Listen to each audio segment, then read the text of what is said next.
Welcome back friends.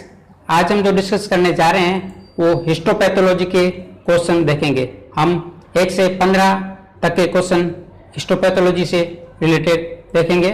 तो इसमें जो इम्पोर्टेंट क्वेश्चन होंगे वही हम लेंगे और 15 बेसिक क्वेश्चन होंगे और इसके आंसर हम आपको साथ में प्रोवाइड करेंगे और इसके बारे में थोड़ा एक्सप्लेन भी करेंगे। तो पहला क्वेश्चन है कि histopathology is a branch of anatomy where study. Histopathology के अंतर्गत हम किसका अध्ययन करते हैं? ऑप्शन ए है सेल्स, बी टिश्यू, सी ऑर्गन और डी है हिस्टोन प्रोटीन। तो हिस्टोपैथोलॉजी के अंतर्गत हम टिश्यू का अध्ययन करते हैं। ऑप्शन बी राइट आंसर हो जाएगा।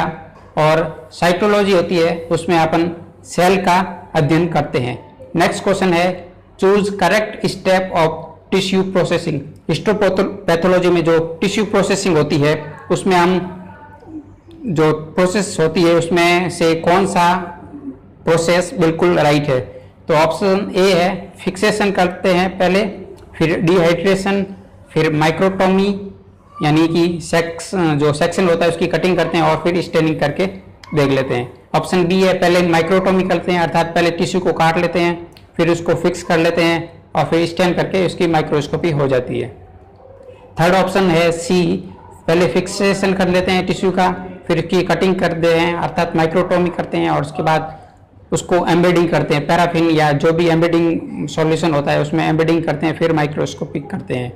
और ऑप्शन डी है पहले माइक्रोटोमी कर लेते हैं अर्थात टिश्यू की कटिंग कर लेते हैं, फिर इम्प्रेग्नेशन करते हैं पैराफिन से, फिर उसको फिक्स करके फिर स्टेनिंग करते थे। तो इसमें जो सही ऑप्शन कौन सा होता है वो आपको चूज करना है। तो इसमें जो सही आंसर हो जाएगा वो है फिक्सेशन, डिहाइड्रेशन, माइक्रोटोमी और स्टेनिंग। पहले लैब में जो भी टिश्यू आता है उसको पहले फिक्स कर लेते हैं, उसके बाद उसको डिहाइड्रेट करते हैं, ठीक है। और उसके बाद और कुछ प्रोसेस होती है फिक्सेशन, डिहाइड्रेशन, क्लीनिंग, इम्प्रेग्नेशन, रिहाइड्रेशन और उसके बाद ये माइक्रोटोमी होती है और उसके बाद स्टेनिंग होती है। तो ऑप्शन फाइनल आंसर हो जाएगा ए, ठीक है। नेक्स्ट क्वेश्चन देख लेते हैं।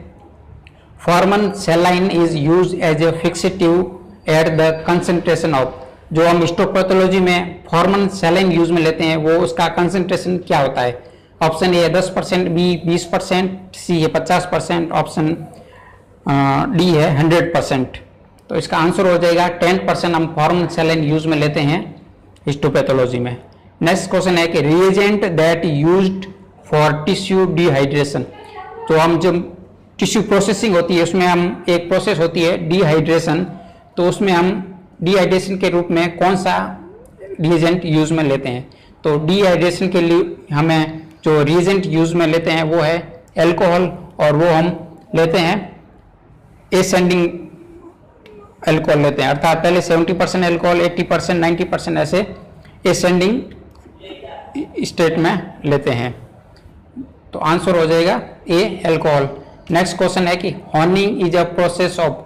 हॉर्निंग ये एक प्रोसेस होती है उसमें क्या होता है? ऑप्शन ए है sharping of the knife of a stone, option B है staining of a tissue slide, option C है fixing of a tissue in formalin और ऑप्शन डी है डीकैल्सिफाइंग टिश्यू।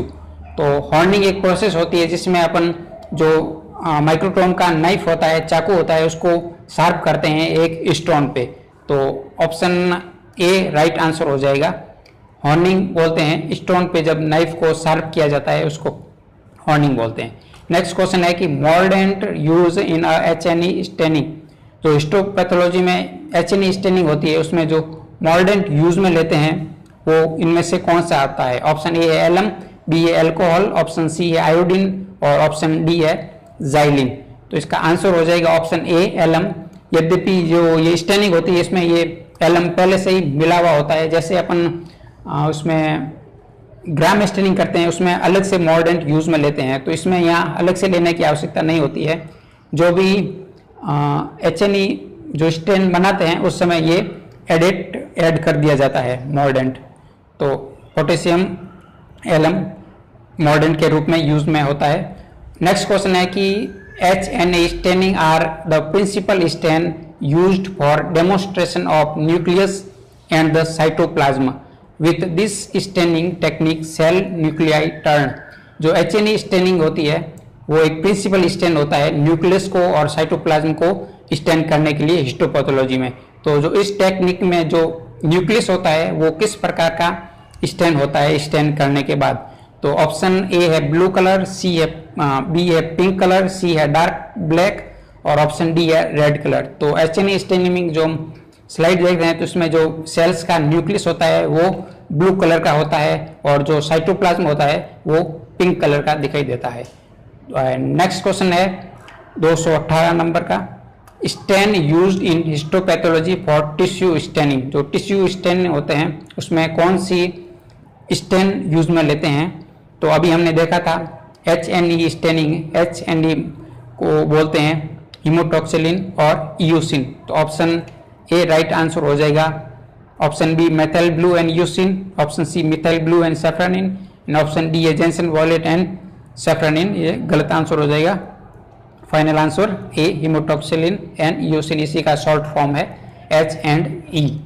नेक्स्ट क्वेश्चन है alcohol is used in histopathology as a dehydration agent, choose correct order of dehydration. तो जो पहले हम एक question आया था उसको डिस्कस किया था कि डिहाइड्रेशन एजेंट के रूप में हम एल्कोहल का यूज करते हैं। तो इसका जो डिहाइड्रेशन करना है तो उसमें हम एसेंडिंग एल्कोहल यूज में लेंगे, अर्थात पहले कंसंट्रेशन कम होगा फिर उसका कंसंट्रेशन हम बढ़ाएंगे। तो पहले 70% एल्कोहल, फिर 80%, फिर 95%, फिर 100% या एब्सोल्यूट एल्कोहल यूज में लेते हैं डिहाइड्रेशन के लिए। और अगर रिहाइड्रेट करना है तो उसमें हम पहले डिसेंडिंग एल्कोहल यूज में लेंगे, अर्थात पहले एब्सोल्यूट एल्कोहल, फिर 95% एल्कोहल, फिर 80% एल्कोहल, इस तरह से यूज में लेंगे। तो ऑप्शन सी और डी बिल्कुल ही गलत है इस ऑप्शन के अनुसार, और ऑप्शन ए भी सही है और बी भी हो सकता है, लेकिन हम हिस्टोपैथोलॉजी में ये 40% 60% एल्कोहल जनरली यूज में नहीं आता है। तो ऑप्शन इसका हो जाएगा, ऑप्शन ए है 70%, 80%, 95% और 100% एल्कोहल, इसका आंसर हो जाएगा ए। ठीक है, और नेक्स्ट क्वेश्चन देख लेते हैं। स्ट्रोपिंग इज ए प्रोसेस ऑफ, स्ट्रोपिंग की प्रोसेस में क्या होता है, तो ऑप्शन ए है sharpening of a knife on leather, option B है staining of a tissue slide, tissue slide को अपन स्टेन करते हैं उसको बोलते हैं स्ट्रोपिंग, या फिर fixing of a tissue in formalin, अगर टिश्यू को फॉर्मेलिन में आप फिक्स करते हैं या उसको बोलते हैं स्ट्रोपिंग, या फिर डीकैल्सिफाइंग टिश्यू, अगर कोई बोन है अगर उसको में बोन में कैल्शियम को हटाना होता है, डीकैल्सिफाइंग करना है टिश्यू को, तो उसको बोलते हैं स्ट्रोपिंग। तो इसका आंसर हो जाएगा option A sharping of a knife on leather. जब जो माइक्रोटोम का नाइफ होता है अगर उसको हम शार्प करने के लिए लेदर का यूज में लेते हैं तो उसको बोलते हैं स्ट्रोपिंग। और अगर यही प्रोसेस अगर स्टोन पे की जाती है तो उसको बोलते हैं हॉर्निंग, जो अभी हमें डिस्कस किया था। तो हॉर्निंग एंड स्ट्रोपिंग जो प्रोसेस होती है वो एक नाइफ को शार्प करने की प्रोसेस होती है। तो आंसर ए राइट आंसर हो जाएगा। नेक्स्ट क्वेश्चन है xylene used in tissue processing in histopathology.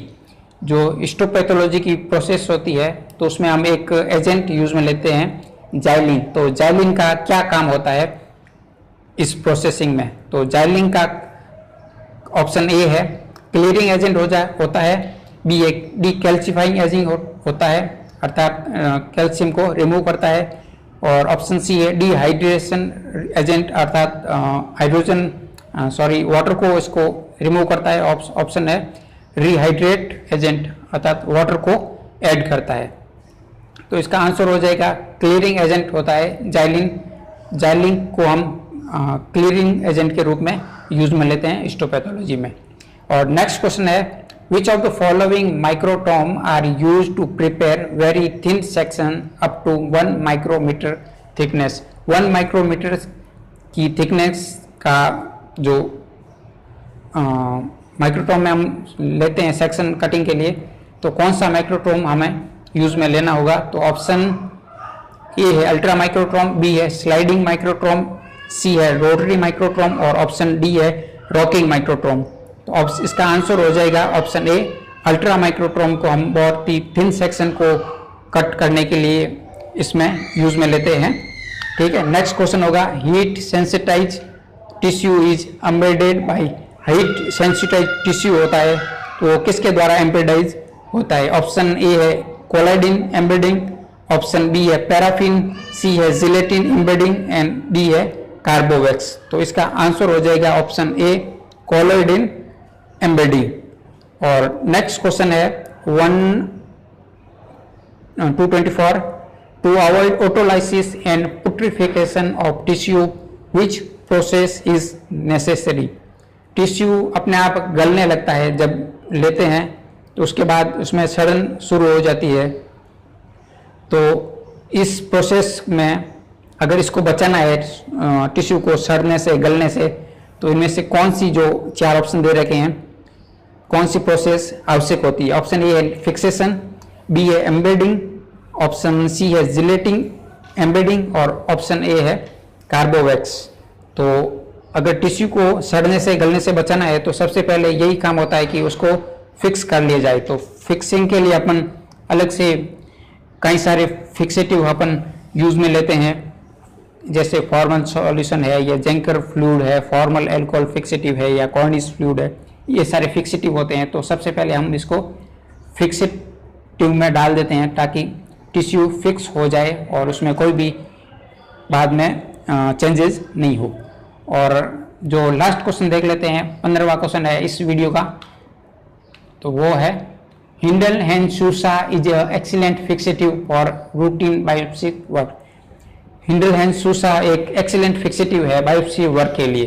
तो इसका कंपोजिशन पूछा है, कंपोजिशन ऑफ सॉल्यूशन।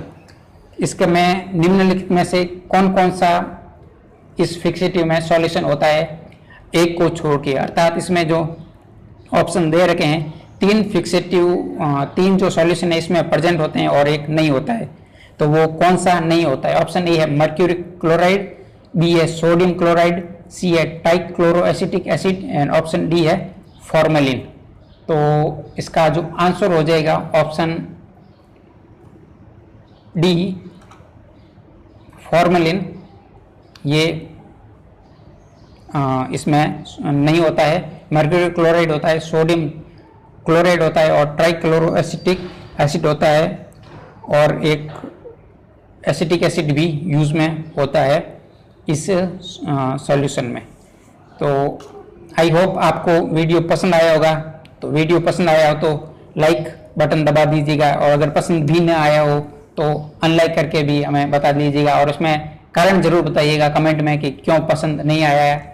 और चैनल पे अगर आप नए हैं तो अभी से सब्सक्राइब करके बेल आइकन दबा लीजिएगा। इससे आपको ये फ़ायदा होगा कि आपको जब भी वीडियो हमारे चैनल पे अपलोड होगा तो आपको नोटिफिकेशन मिल जाएगा और इससे आप वीडियो से चूकेंगे नहीं, अर्थात आपको वीडियो टाइम पे मिल जाएगा।